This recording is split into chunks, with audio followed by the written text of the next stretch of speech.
welcome to yet another episode of the Sugar Diaries. The Sugar Diaries is our interview series at Blue Circle Diabetes Foundation. And at the Sugar Diaries, we interview experts across various fields, so doctors or people with lived experience of diabetes. And today we have a very special guest with us.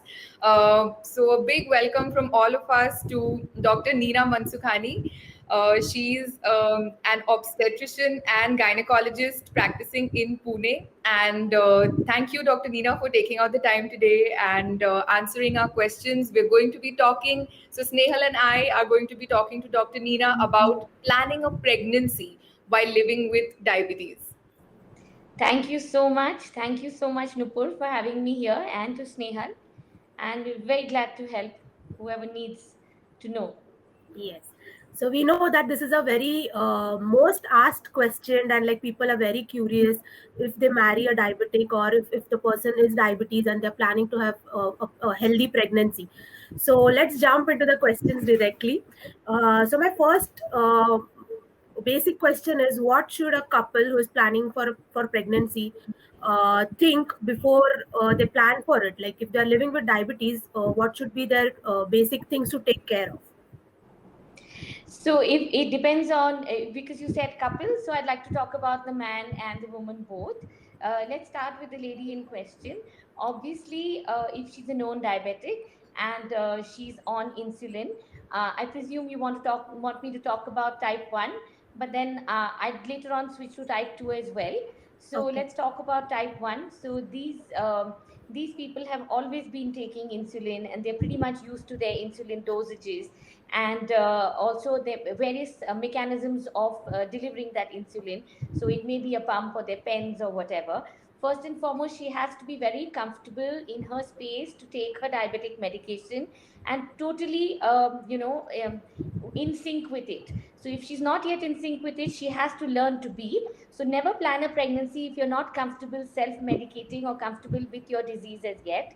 Second thing is the control of the disease. So the HbA1c, which a lot of diabetics you guys know about, and literally it's your go-to number. So the HbA1c is a very very important parameter which has to be very much in control before you actually start planning a pregnancy, because it's a indirect indicator of how your sugar control has been over the last 2 or 3 months. And this is extremely important when in the embryogenesis stage, when the baby is being formed, because it is the high sugars then which are toxic to the embryo. So this is very important. Your HbA1c should typically be less than 6.5. I would say a value of 7 is acceptable. I've had people with much higher levels and we literally scraped through without any complications, luckily. So HbA1c has to be very well recorded. The third thing is, if there are any concomitant conditions that the woman has, for instance, autoimmune conditions like hypothyroidism, or if she has any other like rheumatoid arthritis or hypertension, these have to be sorted as well with the help of a medical practitioner. Her antihypertensive dosages have to be corrected. Her blood pressure should be well under control. There are certain groups of antihypertensives which are not very safe in pregnancy, and she should then switch from these to the ones which are safer for pregnancy and planning. And thyroid dosages as well should be considered. And definitely most important, the supplements. Regarding the man in question, definitely if he's a long-term diabetic and been on regular dosages and his values are fine, sugars are absolutely controlled, it's great. You got to remember that some guys also have erectile dysfunctions because of having diabetes for a very long period of time, and then they got to bring it to the notice of the caregiver and not feel shy about it, because it just unnecessarily prolongs the time to conceive.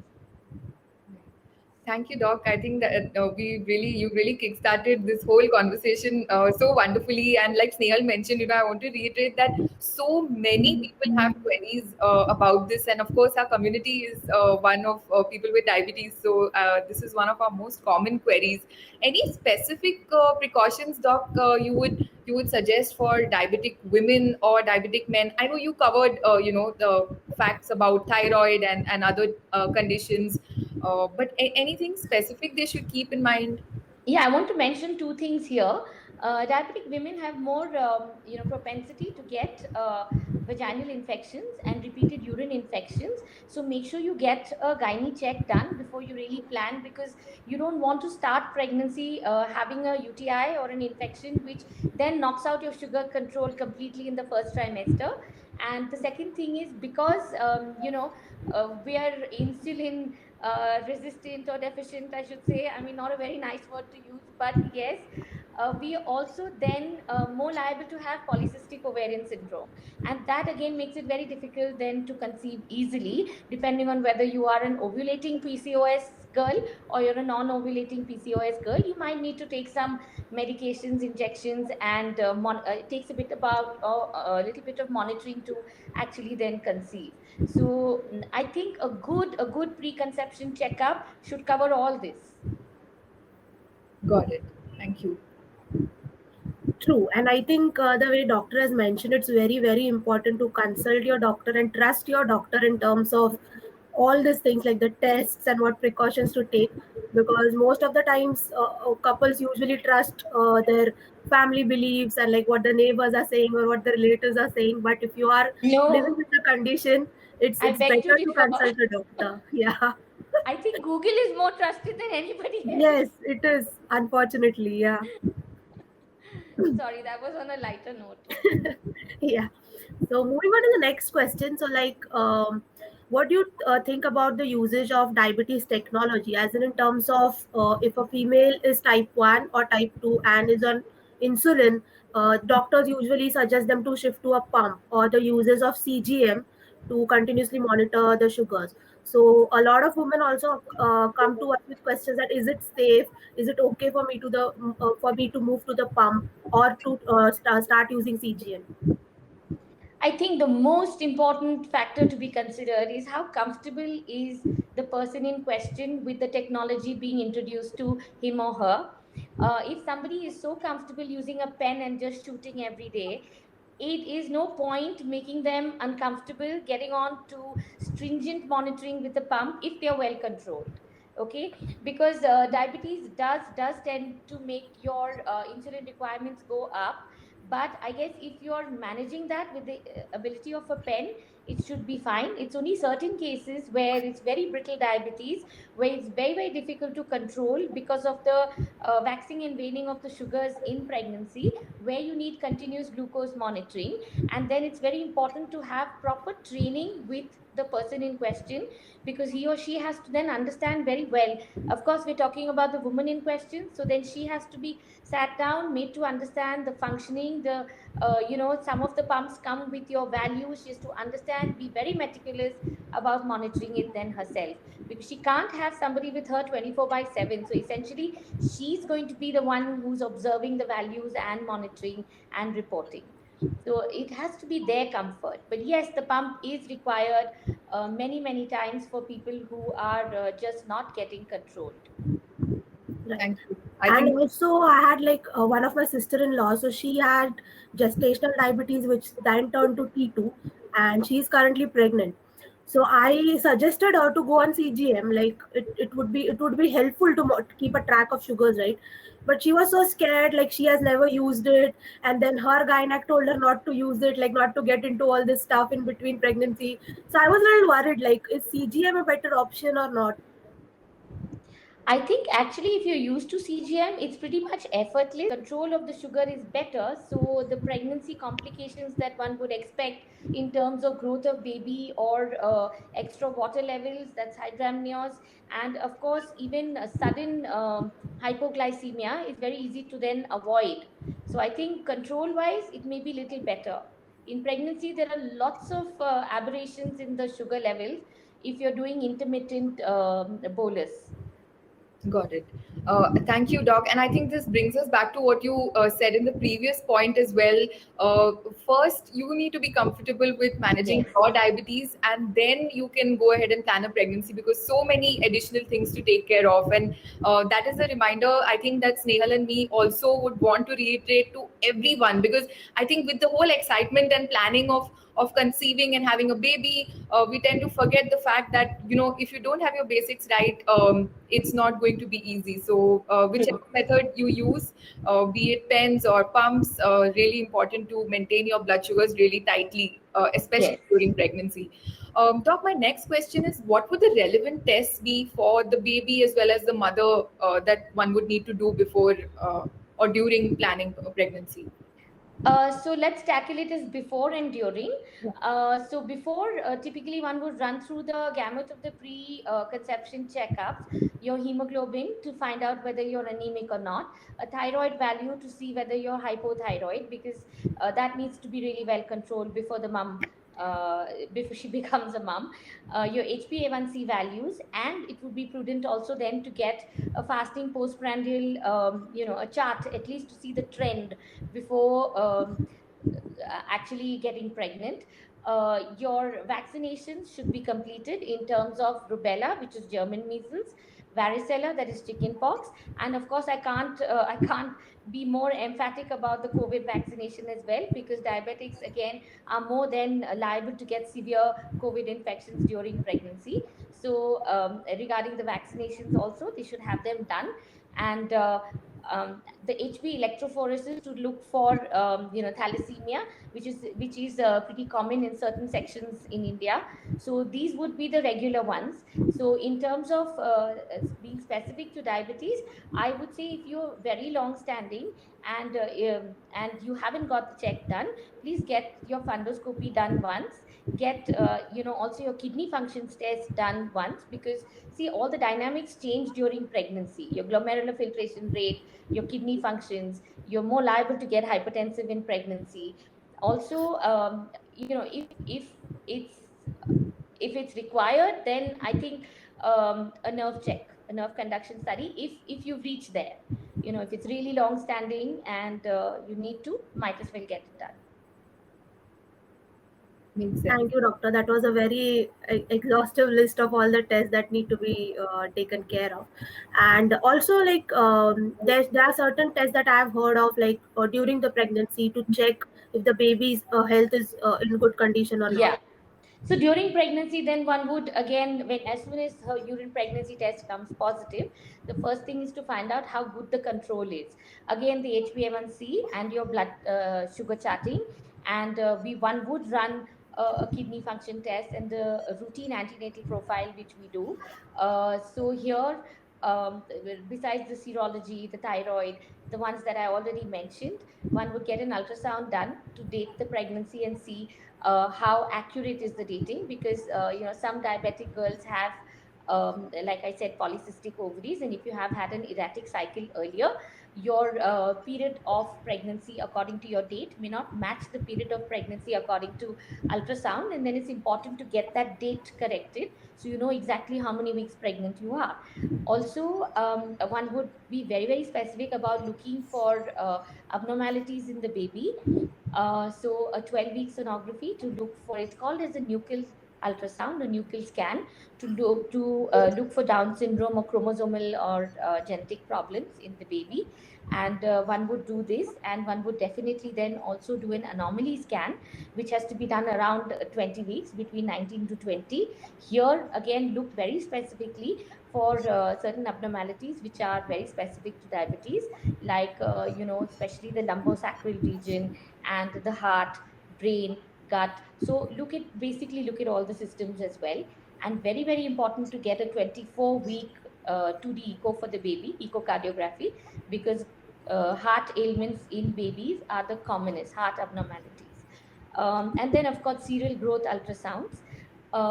I would do a fundoscopy or a repeat test only and only if mandatory, because it's not mandatory in all type 1 diabetics. If they're well controlled, the sugar is usually an indirect indicator that everything is well.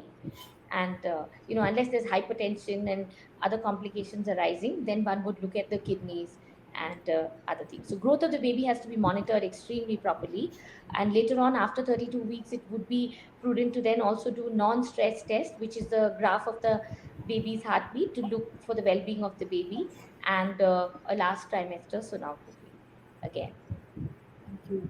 so many things to keep in mind, and which is why it's really important to be very very sure before you embark on this journey and consult a good gynecologist, a good specialist who can help you. Doc, I have an add-on question to this. So Yeah. for diabetic women who live with other related health issues, such as if someone already has diabetic retinopathy, for example, Yes. I've heard that pregnancy puts sort of I don't know what is the correct term, but an added pressure on like maybe the kidney and the eyes. So what would your suggestion for them be? If the retinopathy is very severe, then it's very important to have that corrected before you get pregnant.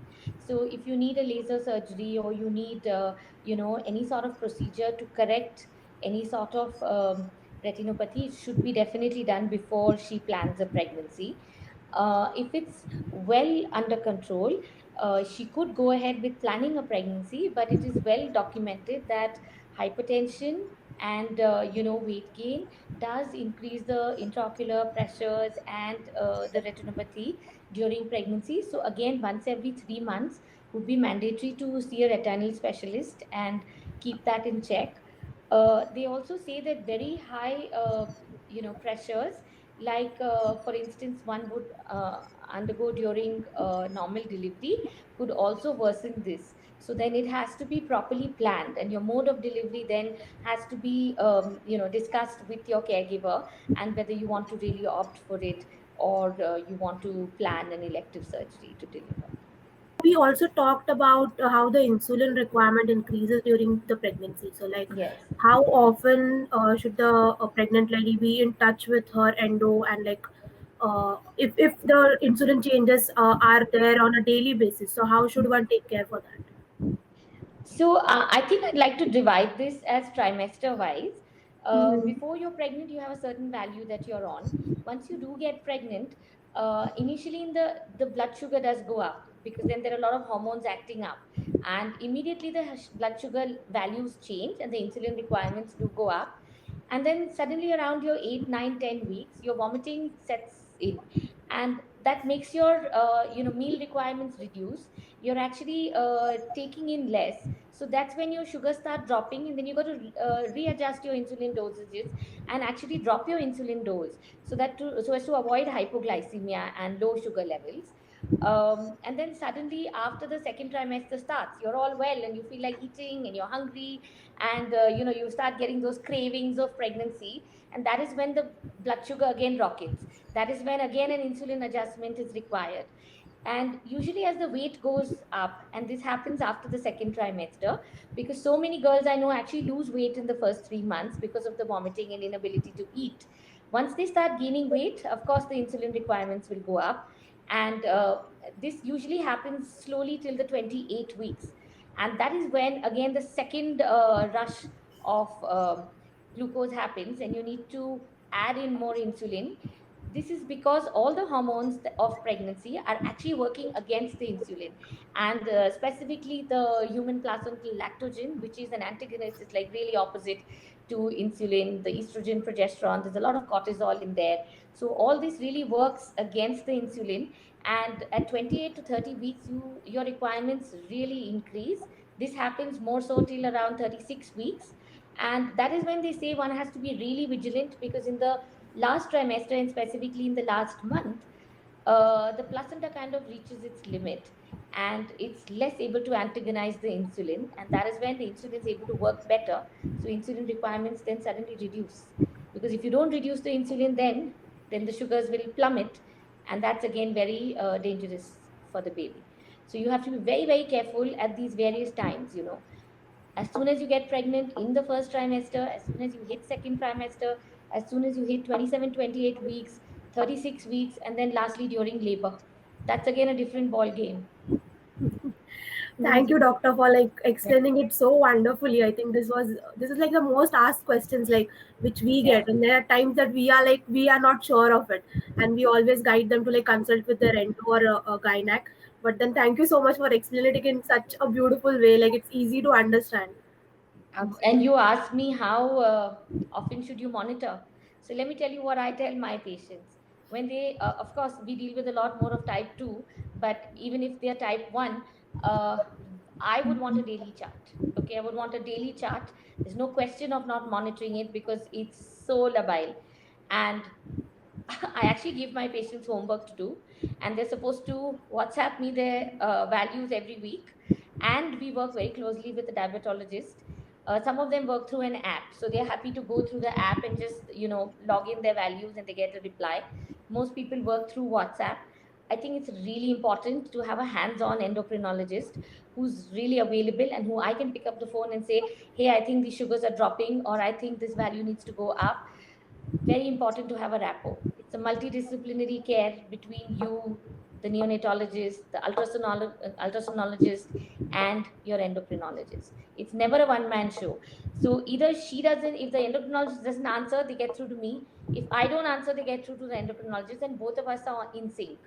So very, very important, and the patient has to do the homework. You have to be very committed. Yeah. And if it's a type 2, then I kind of stagger the readings. You don't have to measure it every day. You can actually do it just thrice a week, and you understand the trend after 2 weeks. What is really important is to explain to them that how important is diet and exercise, because it goes hand in hand. That cannot be ignored. If you ignore diet and exercise, you're just playing around with increasing dose, decreasing dose. Doesn't happen. Correct. So And doc, in your experience, do the type 2s, I mean, just a general question, do they yeah. also need to start using insulin? I understand like case to case might be different, but So 90% of type 2s actually are controlled on diet and exercise, yeah. and very few of them actually need it towards the end. So in the, like I said, 32, 34 weeks onwards, when the weight rapidly increases, so that is the time they might need to add in insulin. Usually the doses are not very high. And what I encounter is a lot of women who've actually got pregnant, and when we do the booking bloods, that is when we realize, oh, there is diabetes in here, and the HbA1c tells it all. Sometimes it's like 13 and 12 and 11 and 10, massive values. uh, and that is when we know this person is actually an overt diabetic and not diagnosed it. She may be a type 2 Yeah. and overt who's not realized it. Good.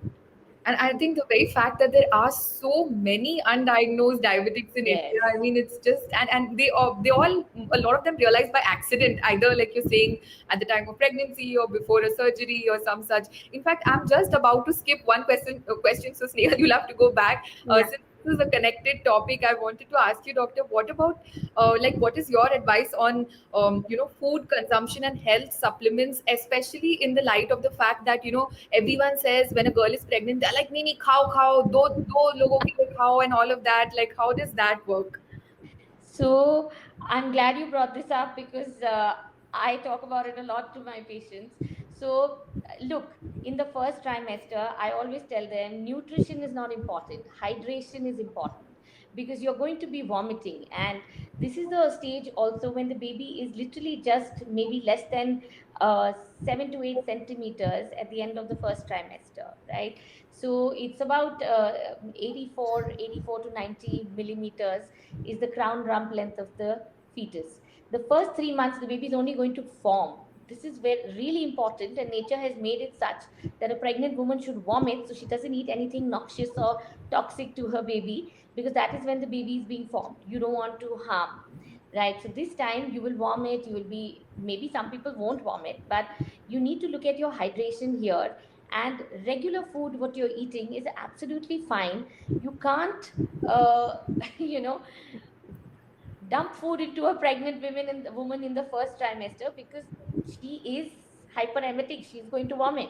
And so that is how. And after that, in the second trimester is when the growth phase happens, is when you're really supposed to look into good nutrition, a lot of protein requirement because the body is building up, a lot of calcium requirement for formation of new bones and the mother's bone requirement, um, definitely iron, because this is where the baby will sap it from her, and so she needs a lot more iron, she needs a lot more vitamins. And eat for two doesn't work, because the stomach is only one, the stomach is not two. So you can definitely eat a little more nutritious food in terms of the stuff that I mentioned, literally like almost everything: protein, calcium, fiber, iron, a lot of roughage. So, all this, but it's only your stomach. So, you have to digest it in the end of it. There's no point being miserable, being constipated and gassy, and, having indigestion, which is going to happen because of the progesterone hormone of pregnancy. So, in terms of requirement, just increase the value of the food, not the quantity of the food, and eat what your body tells you. I've had patients who've actually lost weight in pregnancy or gained just 3 kgs and delivered beautiful 3 kg babies and lost all their pre-pregnancy weight. It's really works very well. So I think mothers and grandmothers have to be explained that. Absolutely. Thank you so much, because I think these myths, they, even though they must have come from years ago, even to this date, they're really hard to shake off, because as a woman who might be pregnant for the first time, you might not know what to expect, and then eat, like doctor said, eat nutritious food. Don't have to eat double. Remember, you have only one stomach. So don't overeat, and of course I also want to quickly, I've read this, and I'll want Dr. Nina to also sort of verify this, that a lot of women with gestational diabetes also end up developing type 2 later in life. So that's another added motivation to not overeat and put on. Most certainly. 50% of them will actually have type 2 diabetes later in life. And that is because, of course, it is, I mean, body's telling you, you're stressing the body out during pregnancy. And if the body was capable of handling that extra load, would have not got diabetes, right? So, and usually it's genetic. So it does happen in the fifth decade of life, usually, sometimes earlier. If you have anyone who has a family history of diabetes, is typically in a pre-diabetic phase of their life anyways. So it all depends on their lifestyle and how well you handle your diet and exercise and your body weight, that prevents you from actually manifesting it later. So while we are on gestational diabetes, we see a lot of like an increase in the number of women who are pregnant and they develop gestational diabetes, and like we discussed that it leads to T2 later on. So is there any other precautions that a woman needs to take care of, or anything that could avoid, or is it like depending on family history or something like that? Yeah, it does depend on family history a lot. So, like we are the diabetic capital of the world. So, we are going to have our pre diabetic population is huge, and pregnancy just unmasks that diabetes. You have to be really careful. And I think the excitement is so much there when patients get pregnant that everybody wants to pounce on that woman that have this, have that. That has to be regulated. It has to be explained to the family that I will eat, but let me eat it my way. And so diet is extremely important after the first trimester specifically. Exercise, I keep hounding my patients to do that. There is a big thing, a lot of people tell them don't exercise. Ye mat karo, wo mat karo, stretch mat karo, where pregnancy yoga is a known thing. So it's very important: diet, exercise, lifestyle changes, eating the right kind of food, avoid high glycemic index foods. So I think I know a lot of pregnant girls who literally go berserk during the mango season, and that is why a lot of them end up getting, their glucose tolerance test always comes out positive in the month of April and May after the mango season is done. So it's also what you're putting in which is coming out. So lifestyle changes is the main thing, Snehal. Lifestyle. It can be, like I said, 90% of them, 90% will not need even oral hypoglycemic agents. They don't need them. They manage without that. Thank you. That's a really good reminder. I think, and irrespective of pregnancy, right? I mean, the goal is to maintain a healthy lifestyle, Yes. throughout your life. There is no sort of holiday from that. Doc, is it true that women on insulin or women with higher sugars, the babies are bigger in size, and any sort of complications that come out of that? Yeah, that is true.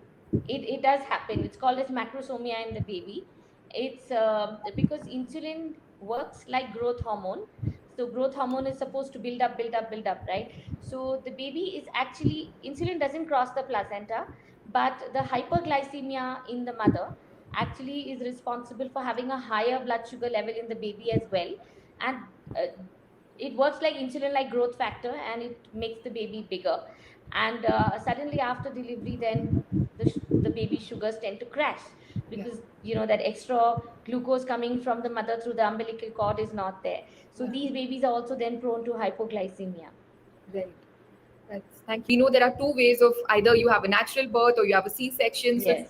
I know that one of my friends, like a baby was too big, and they had to do a C-section last minute. So any thoughts on what's a better way? There is no better way. It is what is right for the patient and her baby. So, if you're a gestational diabetic and your parameters are very much in control and the head kind of fits in the pelvis, I don't see a reason then not to undergo trial of labor. She has to be given a fair trial. uh, Definitely, there's something called as phallopelvic disproportion, which is actually only judged during labor, because you get real surprises and you feel, oh, she's never going to come through, but the baby surprises you. There's something called as molding and adapting of the head, and it beautifully passes through the pelvis. And the real test is that giving a patient a real trial of labor. And if she's, of course, you got to be very vigilant and monitor sugars frequently. You got to make sure that she's fed during labor, because sometimes labor takes long hours, 16 hours or so, and they end up delivering many many times. Now if you're on insulin and this is a T1, and there is a lot of the sugars are very fragile, and you're on a pump, you got to be extremely careful then when you're giving a trial. Here is where there are episodes of hypoglycemia, and worse than what the type 2s are, and still these patients can be given a trial. So it has to be a proper planned decision, knowing very well that okay, you may have hypoglycemia, B, you may not progress. If at all there is any aberration in the heartbeat, we're not going to take a risk. And most importantly is the timing. So in T1, I wouldn't cross 39 weeks, 38 weeks completed. T1 39 you should induce, because it's very fragile, like I said. In a T2 well controlled, you can actually wait till 40 weeks, unless there are other complications like hypertension or growth issues in the baby, liquor issues, of course a previous cesarean. Then again, that has to be discussed with the couple in question, whether you want to really have uh, a normal delivery, a vaginal birth after cesarean, or would you want to then opt for an elective cesarean. I think whatever decision, it has to be made with the couple consenting for the same. I've had lots of them deliver normally. Yeah. So T2s, lots. You just have to be. In fact, somebody's in labor today also. So Okay. you just have to be careful. Thank you. I think that was wonderfully explained, because a lot of mothers, like to be mothers, are under so much pressure of giving natural birth, and like the families are against anything else. So I think it's very important to trust your doctor, to trust your body, and take better informed decisions rather than just going through beliefs which are running in our Indian belief system through ages. And another of the like the most asked question is that, like when a couple is marrying, or if like they're planning for pregnancy, is that how much are the chances that the child will have diabetes? So what is the truth behind it? Like we would like to hear it from an expert. You got to look at whether it's type 1 or type 2. Now, if you're talking about type 1, and of course that's juvenile diabetes, if she's like beyond the age of 25, then there is a lesser chance of the baby having diabetes, rather than her being younger when she's conceiving. And for type 2, again, it's familial, so mostly the babies do get it. And I think the chance would be around 30 to 50% of your baby having diabetes if you're a type 2. Remember that this is very I think it's workable, because it all depends on how you instill the values of lifestyle changes in your children. So you got to be very careful from a very young age. Even if you're type 2, most people feel abhi to nahi hua, and most of the people tell me. But My parents got diabetes in their 50s and 60s. That does still make you predisposed to get it. So you got to realize that, the genes are still there. You got to work around it. Even if it's late onset diabetes, it's still there. Correct. And I think it seems to be, at least from what we observe in the community, that the age of getting type 2 diabetes is also decreasing, right? I mean, Yes, it's because obesity is on the rise. correct. I mean, Yes. a couple of years ago, I heard of a young child in the seventh standard with type 2 diabetes, and I was really flabbergasted because, it's usually considered a older people's Yes. condition.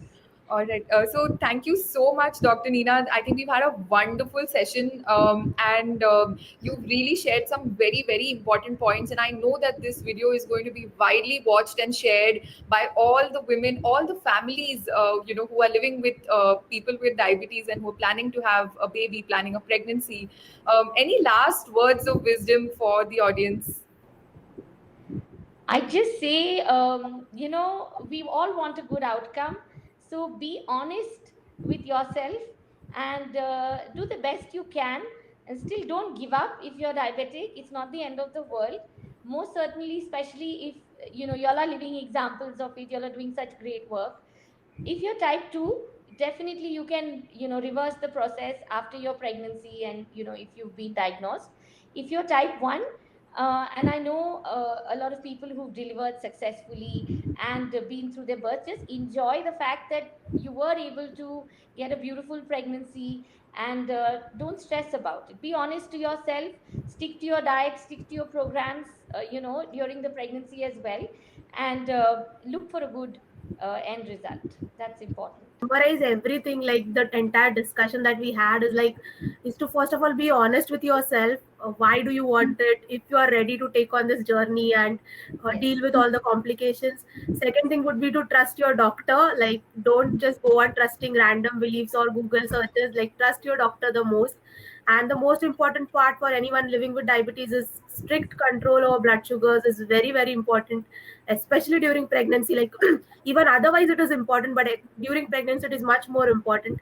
And like doctor has already said, that diet and exercise, there is no escape from that. You always have to like look forward and like maintain your healthy lifestyle and not just go berserk, like eat everything and like do anything that you Yes. wish to. So I think it's important to trust yourself and enjoy the process and not stress about it. Absolutely. And I think Snehal and me feel very strongly about this, which is why we also started Project Gaia as a separate Yes. project under the NGO, where we want to sort of, create that sort of safe space for women with diabetes. Because, I mean, God knows the things we go through as women in general, and then women with diabetes is really something, really a burden to carry sometimes. And the first person we really thought of was Dr. Nina, to clear the air and talk to us and share tips with us about planning a successful pregnancy. So thank you once again, Doc. Thanks a lot.